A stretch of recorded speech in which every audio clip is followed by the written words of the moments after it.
Welcome to today's episode of Words of the Wise. Today I have Chief Moglia from Delaware Valley School District PD in Pennsylvania, 33 years total in law enforcement, and has spent the last 24 years as chief collectively between his previous agency and this one. He's been married for 29 years to his wife Tammy, and he has two children, a daughter who is in medical school and a son who is currently in college. Welcome to the show, Chief Moglia. Thank you so much for being here today. Good afternoon, and thank you very much, Paige, for having me. Of course. No, I'm looking forward to it. So, as I was kind of going through your bio and then I was remembering our initial conversation, you wear a lot of different hats.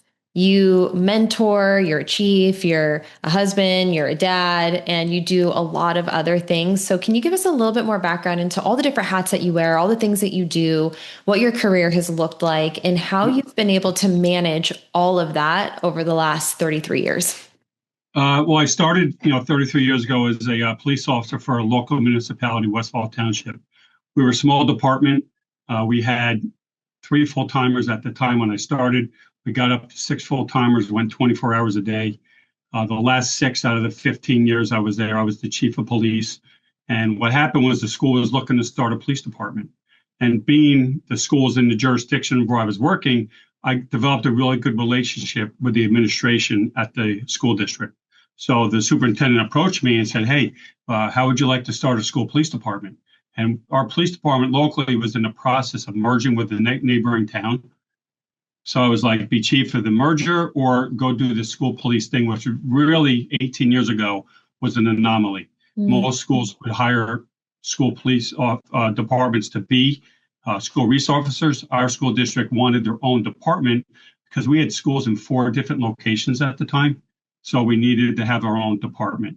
So I said, you know what, I'm going to make the leap. And I went for it. And I'll be honest, it's the best thing, one of the best decisions I ever made. I love that. Out of all of the hats that you've worn throughout your career, what is your favorite?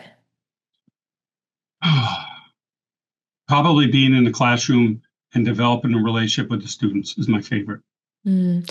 And that I would imagine is difficult, but also rewarding. How are you able to build those relationships, especially with the younger generation? Do you have any strategies that have worked for you?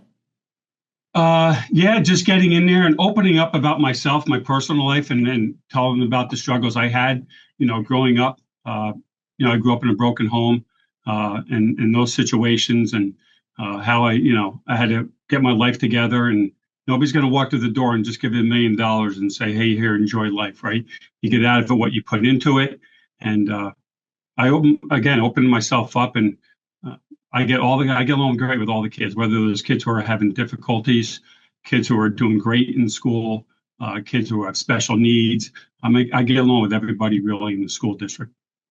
I love that you said that you shared some personal stories and you were able to be vulnerable in order to inspire and help other people to Mhm. also want to be better and maybe choose a better path for themselves. And I came from a hard upbringing too. And I don't feel like I had that mindset. I actually, for a really long time, because everyone in my environment just told me that I wasn't going to amount to anything. That was the narrative that everyone told me. I'm just going to end up like my parents anyway, so why try? And I Right. think that I believed that for a really long time. I allowed those voices to be truth. And I didn't realize how much power and control I had over my own future when I was that young. And so to have Correct. someone who can walk into a room and say, "Hey, like you have control, you have the choice to pave a different path for yourself." And I'm an example of that, and for you to walk in and say, Right. "Hey, like, look where I am today," and Mhm. I think that is really cool. I wish I would have had someone like that when I was younger to walk into my classroom and show me that I had the ability to choose my own life path. Correct. My biggest regret in life, I tell the kids, is that when I was 20, my father passed away suddenly of cancer. I had a relationship issue that ended, and I was kind of lost, and I didn't know what I wanted to do. And I probably needed to talk to somebody.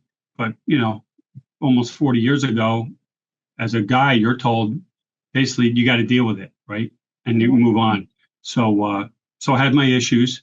And finally, one day I woke up and said, "Look, enough's enough." You got to get your life together. And I did, you know. Yeah. Yeah, I think that you know, a lot of times we don't want people to see the messy parts of ourselves. We don't want to, people to think that we're weak or that we're struggling. But Right. I think, the more conversations that we have on this podcast, I think this also relates to the law enforcement profession. We've seen that over the years where it was kind of taught where you just kind of throw it into the closet, shut the door, or you shove it down, posture up, and you just keep moving. And, it wasn't really widely acceptable to talk about these things. And so to have someone who is in leadership showing, hey, it is okay. And actually, I'm recommending that you do that. Like that is something that is really helpful when you're struggling to be able to talk to people and, try to move through these things instead of feeling like you're stuck in those moments. So, Right. I appreciate you sharing that with the younger generation too. I think that the more we can set people up proactively as young as possible, the better they're going to be long term. No, I agree. And I'll be honest, the last couple of years, I don't know if it's since COVID, I've never seen so many kids in our schools that Yeah. are depressed, anxiety, the stress that they bring upon themselves with trying to do so well, maybe in school or pressures from family. I've never seen it this out of whack uh, than ever in my career, to be honest with you. Do you think that there's more that everyone can be doing to help provide resources to help manage those things, or what are some of the things that you guys are doing? I know that you mentor, I know you talk about Yep. relationship safety. There's a lot of different things that you are doing personally within your Yep. organization to try to support them, but what is your opinion? What are some of those conversations or resources that should be provided? Well, our school district provides a lot of resources. We have the SAP program. We even do student mediations to where, peer-to-peer mediations with kids. We have, I think we have a great special education program and administrators and teachers. The problem is really a lot of kids have problems. They want to blame the school. It really starts in the home, Mm. and then we've offered classes for families uh, to empower the families, the parents, and not a lot of people, want to participate. Our school district is spread out over like 30 some square miles. So we're pretty large in area. Like for me to drive from this campus to the farthest one is 16 miles. Uh, if I want to drive from one end to the district to another, it's probably a 35, 40-minute drive. So we're pretty well spread out. So it's not easy for people to come to the high school for things that we offer for parents. Mm. I offered a training on parents last year on internet safety and cell phone use. I had in each building maybe 2 to 3 parents show up in each building. Yeah. So we offer it. I offer it, but parents don't always take advantage of it. And I know it's not easy being a parent, right? The struggles of working, and yeah, I think it's tougher to be a kid today. It's also tougher to be a parent today, and I blame the phones for that, to be honest with you, and social media. Oh my gosh. I've had this thought a lot as I'm kind of entering into that phase of my life where, we're looking at starting a family. We've had these conversations a lot, and I have so much gratitude for the opportunity to grow up in a time where we didn't have social media in that way. And I've had these conversations multiple times in my personal life and professionally of, how would I have been if I was comparing myself to everybody, or if Yeah. everything I did was judged and everyone had, the ability to comment or to insult privately through the phone. My upbringing would have been so different. And we didn't have that when we were growing up. Like I had a cell Right. phone in high school, but it was analog and it was dead half the time. And, we Yep. didn't really use it other than like maybe like emergencies or texting every once in a while, but not really. Like it wasn't like that, And so I didn't have social media. I didn't have Facebook until I was a sophomore in college. My friend forced me to get it. And even then we didn't really use it. So I had an Right. upbringing where you could be a kid, and you Right. had your circle of friends and, that was kind of what you were comparing yourself to. And you were able to, have fun without worrying about judgment. And I'm really grateful for that. But it is that question of what does that do mentally, emotionally, and how does that impact anxiety, depression, long-term mental and emotional wellness when you're constantly having that sort of not only, I wouldn't even say just only comparison, but I think also just distraction. Correct. Yeah, I got my own Facebook account, my personal one, about 3 years ago. I've Mhm. had a dummy one for a few years so I could go on and see stuff. In my personal one, I post about my kids, maybe sports. I don't comment on anything that's political or something that's going to, warrant a negative discussion. I'm not having those discussions on social media with people. Yeah. I wonder Uh, what the solve is. So I saw something recently. It was an article talking about how social media is actually on its way out and interest media is coming in. So rather than having what we have today, it's going to be more like targeted towards what you're interested in. So music or arts or, whatever you're trying to educate yourself on. So it's going to I think we're going to see maybe a shift in what that looks like, and I'm hoping that that's more positive and maybe encourages more self development and creativity.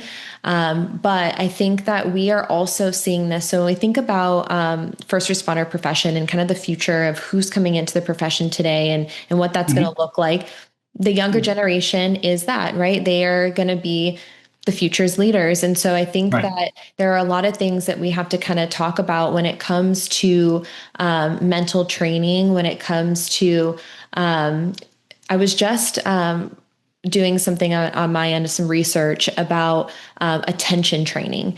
How can we start developing more attention span because it's so fleeting now with everything Right. being instant and social media distraction? How can we start to train our brain more effectively for attention and paying attention to detail? And so I think that we're going to start to see more of those things happening too. How can we have more training that's involved around, mental capacity and presence? Well, and one thing is Pennsylvania is looking to pass a bill, hopefully next year, where no cell phones allowed at school from bell to bell. I think that's very important. New York passed it, New Jersey passed it, and we're right on the border of Nice. those two states. Uh, and I didn't get my first cell phone until I was in my 30s, right? And I tell kids, I said, life was great. I could go golfing, go to a baseball game, and nobody could bother you, right? Hmm. Uh, Now we can't. I'm married to my phone. We have programs in our district. Safe to Say is a program we have in the Commonwealth of Pennsylvania. So if somebody puts in a tip about somebody with self-harm, my phone's next to me 24 hours a day, 7 days a week. If they call me at 2 in the morning, I answer and they will send the police to that house if somebody's in imminent danger.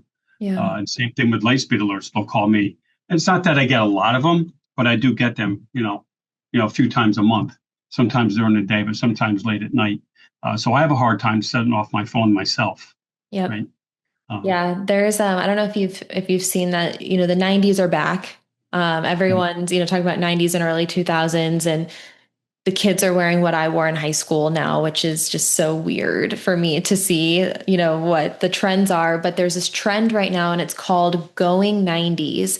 And the okay. trend is to leave your phone to Yep. go do certain things like go to the grocery store, go to dinner, go to the movies and leave your phone at home. And they call it going 90s Oh, because cool. we used to have landlines, right? And so like you wouldn't Oh, have a trust me, I phone. know. So they're Yep. like, leave the phone at home and go 90s. And I'm all for that. I think that that's No, I am actually a too. really cool trend. Like, yeah, go Yep. 90s, leave your phone. Like for you, a little bit harder, obviously, Right. it depends on your role. But for like the majority of the population, are you going to be okay if you're super present with your friends, your family, your loved ones for a couple Yep. hours to go out to dinner or go grocery shopping? Yes, 100%. And I think that when we think about wellness, a piece of wellness is connection. We have to be able to feel connected to our loved ones and connected to things that fill us up and that we're passionate about. So how can we create more of that space and that presence? And so if we have to coin it something about like going 90s and leave your phone, like I think that that's a really cool trend. I'm on board with it. No, especially like if I go on vacation with my family. Okay, I have my work phone with me, but I'm not calling my friends. I'm not texting people. Hmm. People know I'm away. I don't text my friends if they're away on vacation, right? Uh, yeah, we need to get away from our phones Yeah. and just connect with people. I went on a cruise when my wife turned 40. So that was 15 years ago. It was great because I had my family with me and I didn't care about the outside world, Hmm. and nobody could get a hold of me. And I'm on a ship. So guess what? I'm not coming home, right? That was like one of my best vacations because I could break away and not be interrupted by anybody. It was awesome. Yeah. And we need those moments of decompression. You Correct. can't go 100% of the time. It's just not possible. We're all going to burn out at some point. And when Hmm. we look at longevity, you have to make sure that you can create processes and moments for yourself to be able to rest and to be able to decompress so that you can Right. have the longevity that you're looking for and you don't fizzle. And so I think that it's an important reminder to people like take the vacation with your family. Right. Disconnect as much as you can, have times where you shut everything off, and this can be micro moments, throughout the day where maybe you take 5 minutes, 10 minutes throughout the day periodically. Right. Maybe it's 15 minutes when you get home to like kind of decompress or go to the gym or whatever it is that you need to do to have your space. And then we can have those big moments too, like the big vacations, the big events that you plan for that you can like fully, disconnect for a little bit. I think it's really important to talk about those things. Well, I tell the kids, I said, I never talked to my friends at night when I was in high school, unless I needed information on a homework assignment, because I had to go to the kitchen, hit the rotary dial phone, and Hmm. then take the 30-foot cord, right, extend it into my bedroom. That was not comfortable. So you did not talk to your friends at night. You were away. These kids today can't break away, and that's a big problem. Yeah. Yeah. Gosh, you're like bringing back so much nostalgia. Like when you're trying to like fit it Oh, under the door, and you're yes. like, Nope. you're on the floor because it doesn't Right. reach to your bed. Yeah, no, I know. I know. And then you're always worried that, the other phone, they're listening. So, you were, Right. They could. Right. Yeah, I forgot about yeah. that. Yep. So And for then we got me, call waiting, right? And you yep, hear beeps like, oh, somebody's trying to call. And yep. my mom was on the phone. Forget it. Nobody would get through because my mother, if she talked to one of her two sisters, she was not getting off the phone. So, I think we got uh, to bring. I think we got to bring it back. yeah. I have. There's. So this is the last thing I'll say about this. I think it's funny. Yep. IKEA just came out with a vintage phone, and it's like a landline looking phone, and it's going Mhm. viral, and everyone's freaking out about it. I'm like, that was just like it's vintage now, to everyone else it's vintage. And I'm like, that was Yep. just what we had. And I'm like, isn't it cooler to buy like an actual vintage phone? Like, don't go to IKEA, like get an actual Right. one that we I used actually in the had a phone in 90s. my bedroom, a landline phone with a push button.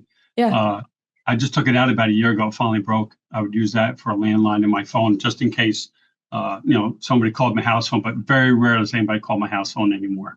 I think it's cool. Usually it's telemarketers or somebody. Yeah, for sure. I want to kind of circle back to some of the things that you guys are doing within your student community. And so I know you Yep. talked about building relationships, and you also have a lead program, and it's Yes. too good for drugs and violence, correct? Correct. Okay, Yes. can you talk a little bit about some of those initiatives that you guys are Yeah. at the The forefront of? Too Good program I teach in ninth grade I think, is outstanding. Right? It starts with the 10 lessons. The first lesson, you talk about goal setting. And then you talk about things that get in the way, which would be like procrastination, making excuses, things like that. We go through that. And then lesson two is probably my favorite lesson. It's about decision making, to stop and think. If anything I teach, remember one thing: stop and think before you make a decision, right? Mhm. And then lesson three, we talk about emotions, recognizing emotions, recognizing your own emotions, being emotionally self-aware. So if you understand you're going to, maybe blow up or get upset, take yourself out of that environment, right? Walk out of the room. Uh, Again, stop and think before you speak. Number four, lesson four, we talk about communication. Lesson five, we talk about a dating game. We do a dating game, which is great with relationships in there. And dating game is Bachelor one is a great kid. Bachelor two is a control freak, and Bachelor three basically is a drug addict. And it's a funny skit, but it really brings home the point about being in those types of relationships. And then we get lesson six, alcohol in the brain, and we talk about addiction, how addiction is a brain disease and the stages of addiction. One lesson on marijuana, one lesson on street drugs, and then the last lesson of the 10 is things to do instead of, if you want to fit in, what are some healthy things you could do, right? If you want to revolt, what are some healthy things? If you're curious about substance use, right? Instead of self-medicating, what could you do? So really, it's a great program. Yeah. But we're looking to maybe switch to a different program next year, Yeah. which I'm in the process of working with that with the lead program right now. So that's what I do in the high school.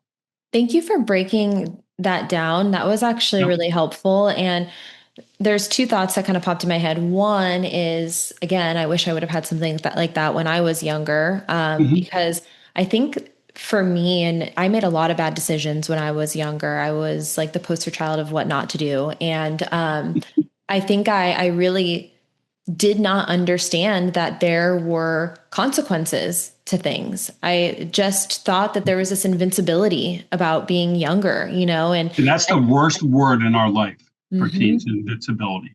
Yeah. They think you're invincible. And a lot of kids who I know, former, the recovering drug addicts, some unfortunately have passed away, but they feel they're invincible. And we all get that between ages of 20 or 18 to say 22, really. And Hmm. then you're like, okay, I'm not so invincible anymore, right? Yeah. But those are scary years, Yeah, right? 100%. And you're right. It was like right around those years, maybe a little bit earlier for me, but definitely that time frame. And, I think I just thought that I could never get in trouble. Like nothing would ever Right. happen to me. It was always someone else's problem. I was good, Mhm. and so um if I would have had someone telling me, and I also question like would I have listened, at that point? Maybe, you know, You know what? I'd It rather I'd rather depends. have it, and than Right. not, but yeah. I think it depends on who tells you and how they tell you. Yeah. Because I have four older brothers and one younger, but the four older ones, one or two of them would tell me, "Hey, Mark, right, you got to knock it off." Because I was a heavy drinker from right before I was 21 till about 23, like really bad, Mm, right? Drinking and driving, all that stuff. And luckily for me, I never got caught and never got in an accident, right? Uh, but I was out of control, right? yeah. Out of control. Uh, and luckily that's the only drug I did. I promised my dad as a kid I'd never do any other drugs. I never smoked weed or nothing because my older brother had issues, and I never did because I made that promise to my dad when I was 12. Yeah. Wow. And the pressures are out there like unbelievable, Yeah. especially for the kids now. I was never pressured in high school. I was pressured in college to use other substances, but now they're getting pressured in high school. Yeah. You know, We had a lot of that in high school. And I think you're right. I think it matters how it's presented, who's presenting it. Is it someone who truly cares about you? Is it someone that you respect? Is it someone who you right, aspire to be? The other thing that popped into my head while you were talking is a lot of these things, and of course, I think some of it could be adapted, but a lot of these things I think would be great to teach at an academy level or even within the agency itself of like, mhm, hey, how can we control our emotions and how can we have effective decision making and how can we make sure we have healthy relationships and, what are some of these things that we can look at? And so, I don't know if you've ever thought of that, but I was like, wow, like at an academy level, as these younger men and women are coming in, how can we teach some of those things? Maybe some academies already are. But I think when you broke it down, I was like, those are valuable lessons right. for everybody to No, be I able agree. to have. I look back at the academy when I went, it was 6 months full time in the municipal academy in Pennsylvania. And I look back at the training I had, it was nothing. Mm, You learn it all on the go, on the street, right? You have to learn it because I was on the street 15 years. Uh, and you think you learned everything. No, you never stop learning, mhm. right? And I used to have that attitude in my 20s, like, oh, I know it all, right? Yeah, no, we know nothing at that age, Yeah. nothing. Yeah, no, I agree. I So, had the same experience when I was early in my career. I was like, well, I got this base level training, so I'm an yeah, expert. And yeah, then you look back and you're almost like a little, at least for me, I can speak for myself. I'm almost like a little embarrassed about how like cocky I was, where I was like, man, I know everything. And at the time, I right, really didn't know much. It was so base level. And I think there is a lot of value of learning as you go, but I also think there's a lot of value in having experts come in and talk to you about the things that you don't know. If right, if you don't know how to control your emotions, you're never like how are you supposed to know? And some right, unless someone teaches you. And so I think a lot of these conversations and I know academies are evolving and I'm sure they've evolved a lot since correct. you've been there. Yep. But I work still a lot with some local academies, and I know that they're actively trying to develop the best possible curriculum to set everyone up for success. But I think that there's no substitute for experience in some of the things. Like some of the things you just have to learn boots Correct. on the ground. But I And think I'll be some of the honest, when it comes to, sorry to interrupt you, when it curriculum. comes to training, years ago, I had a lady in my office screaming at me. Well, in my head, I'm trained, you have to scream louder, right? Mm, And I screamed to her and told her to get the blank out of my station, and she did. And then my chief came in. He goes, and my nickname is Mogs, by the way. He goes, Mogs, the louder they get, the quieter I get. And I looked at my chief and I yelled at him. I said, I can't do that. And then I thought about it. I'm like, oh my God, it makes perfect sense, right? If I'm in the hallway and I see a principal losing it on a kid, who looks like the child? The mm, adult does, right? So you gotta keep your emotions intact. yeah. And And it's not easy. it's not easy. And it takes a lot of training to be able Correct. to do that. Yep. And I used to call it the power of the pause, having the Hmm. ability to pause. And you said, like, think before you act, think before you respond, right? Have that like Yeah, take a deep emotional breath. regulation. Someone told me not to call it that. They said just call it a tactical pause and then everyone will think it's Right. cool. So, tactical pause, how can you like take a moment? And I had another chief on the podcast. He said he called it the second. So taking like a second breath, a second, Yep. to be able to like, calm yourself down. And it was something that actually in a moment of crisis, his team was actually using it and they were far more effective in what they were doing because they Right. had that training to be able to take that step, take that second, take that breath, and Hmm. then act. And so I think it's really powerful. And I Right. think it makes you look really strong. It doesn't make you look out of control. And none of us want to feel like we're out of control. No, I think when you lose control, now people respect you less. They Yeah. don't take you as serious, right? So the Mhm. more you keep your composure, the more people are going to respect you and listen to you. Yep. Nobody listens to anybody when they're screaming. It's like the Peanuts parents talking to us, right? Right. So I finally learned that, but it took me a long time to learn that. Yeah. Well, I'm glad that he came up to you and said it. And in that moment, it sounds like it was a partnership, because you were maybe at first a little resistant where you're like, I can't do that. There's a little bit of that Correct. barrier, but then you had that Mhm. moment of self-assessment of like, wait, he's right. And so you were willing to Correct. take that feedback and then willing to implement that. And so it's a partnership. Yep. I do want to talk a little bit because I know we're going to be running short on time here, but you Fine. said that since you started in the district, that incidents of crime have dropped significantly. Yes. So can Yep. you For talk a example, little bit about that? when I first started, we were having about 40 drug cases a year, 40 fights, 30 or so thefts. We'd catch, probably 100 kids with tobacco products. I mean, it was like, I don't say out of control, but it was really a lot, right? Mm. And back then, I only had two cops here. Now I have nine throughout the whole district. Uh, but it was crazy. There was days I was by myself dealing with all these things. But we used to turn those cases over to the local police. We do everything in house now. Mm. Uh, so any arrest we do, whether it's a misdemeanor or felony, we will handle in house. Sexual assaults, physical assaults, thefts, all that, drugs. We handle it all in house now. Uh, but yeah, and I think by being in the school and developing a rapport with the kids, and being in the hallways, going into the bathrooms, right when the kids congregate there sometimes, uh, and developing that rapport, I think that's what really helped curtail the crime in the school. Yeah. It was like the guy in patrol, right? You patrol the beat, you're going to have less crime. If the people don't see the cops in the area, they know, hey, we could speed in this area. We could, go commit a retail theft at Walmart or wherever, right? You got to be visible. Yeah. Did you have any specific qualities or training that you've implemented to make your officers effective, but also trusted so that you are effective within the community that you serve? Well, one thing we require is, depending on the officer, 5 to 7 years experience before they come here. Everybody we have working here, I got to know before they started working here. Mhm. So I know what type of person they are. And they go through a rigorous interview, because the first thing I want to know is, like, why do you want to work here? if your first answer is not you want to protect our kids, Mm, everything else is, you know what I mean? That's the main reason why they hired me and the other officers 18 years ago is to, in case there's ever an active shooter, right? right. We're here already. Uh, and we had a school shooting back in 96. We had a man kill his wife in front of the old elementary school. And we've had a couple thwarted throughout the last couple, not the last couple of years, I say 9, 10 years ago, we had some kids who were in the planning process stages, but we got word and we were able to, put it to bed.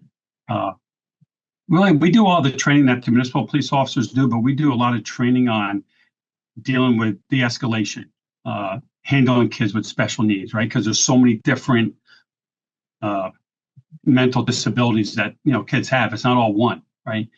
So you have to learn all that, and you got to be a people person. If you're not a people person, first of all, don't go into law enforcement, and two, you definitely don't want to work in a school. Uh, when I worked the road, if I wanted to avoid people, I could drive around the mountain for an hour and not see anybody, but maybe some deer. I might see a bear.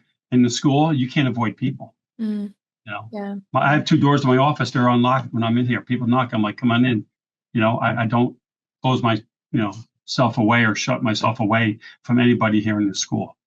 So Do you think that working the school has given you and your team more of a sense of empathy because you're working so closely with so many different types of kids? yes, and I'll give you an example. When I started working here, I used to think drug addicts who committed some bad crimes were bad people. I don't think and there's an addict that's a bad person. I know former students who committed some pretty bad crimes because of their addiction. I don't think they're a bad person. And then you see the kids and you see where their upbringing is, and then it makes sense as why the way they are, right? Depending on their family situation or anything that's going on in their life. Yeah, absolutely. The empathy. I didn't have any empathy before. I'll be honest with you. When I worked the street, it was just, I Yeah. didn't care. And plus I had kids of my own, right? So that changes everything too. Yeah. But absolutely, empathy is a very big word, especially in law enforcement. I think and I don't this is my own self diagnosis. I haven't had anyone Mhm. like professional tell me this, but I've had to think about why, because I feel like when I was making bad choices, when I was kind of in my rebellious stage of life, I had no empathy either. I was like, just Mhm. deal with it, get over it, whatever, it doesn't matter, but I think I kind of had like an I don't care mentality in general. But I don't think that that's who I am. I actually think that I am really empathetic. And I think that and I've been able to see this exactly what you just described because I grew up with a dad who was a drug addict, who was gang affiliated, he was a drug dealer. He went to prison for 6 years. When he got out, back to drugs, domestic violence. And I was always able to detach the person from the behaviors.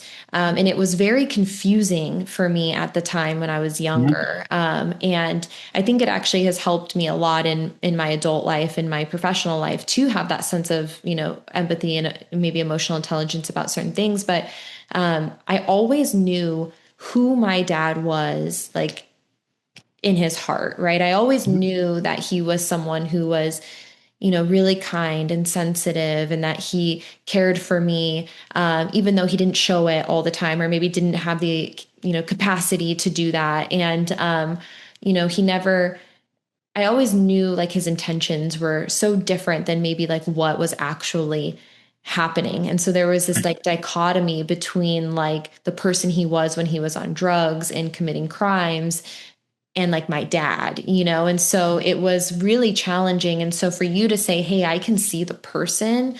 outside of the behaviors, I think it takes those experiences of knowing people and seeing that for you to like have that, because it wasn't something that maybe, I would have had if I didn't have those experiences, in my own life. Well, again, my father was an alcoholic, right? Yeah. I actually walked into my parents' bedroom when I was 5, watching him pack his clothes, and then he walked out and moved in with my eventual stepmother, who I actually have a great relationship with.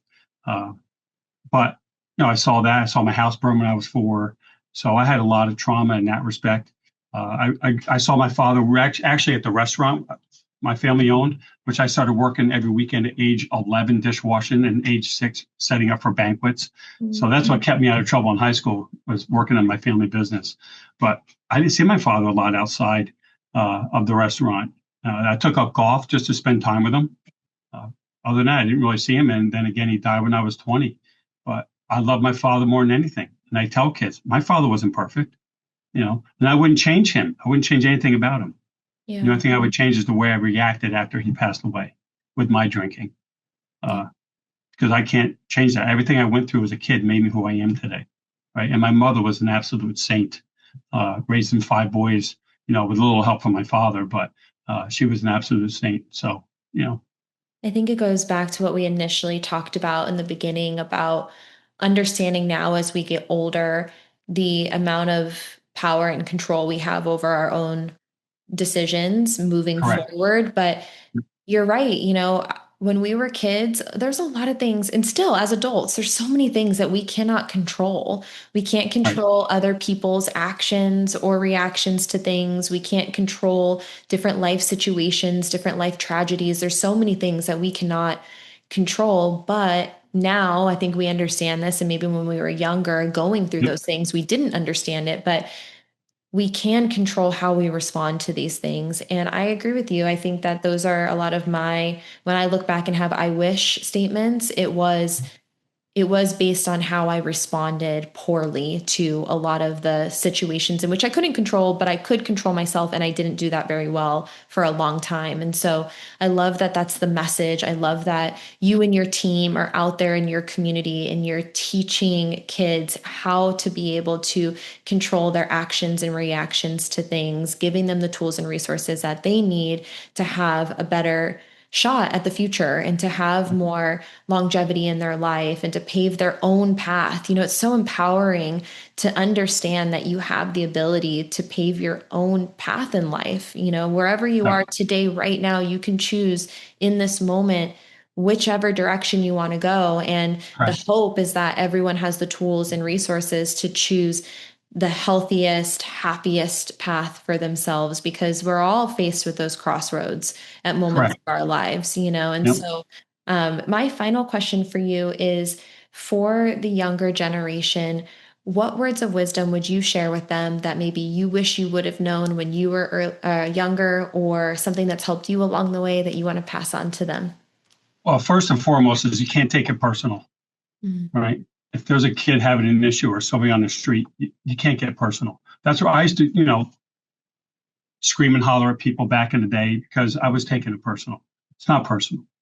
Uh, Secondly, you have to find a way to deal with your stress a healthy way. I'm 58 years old. I work out at least 4 to 5 days a week, if not more, right? My wife tells me, you got to take a day off. I don't want to take a day off, right? Like today, I probably am going to take a day off. We have a state basketball game tonight, about an hour and a half from here. And I'm going to go to that tonight. And then after that, I'm going out to State College for a school safety conference. So that's another 2-hour drive after that. So I got a long night ahead of me. Yeah. But you have to find a healthy way to deal with your stress. You can't turn to alcohol or any substance use. That's why I love working out, and I do it for stress release, but I also do it because I love doing it, and I love food. So if I didn't work out, I'd be really out of shape, you know. Thank you. Thank you so much for coming on here today and talking to me about the things that you guys are doing organizationally. Thank you for the work that you do. I really appreciate your time. Thank you very much, Paige.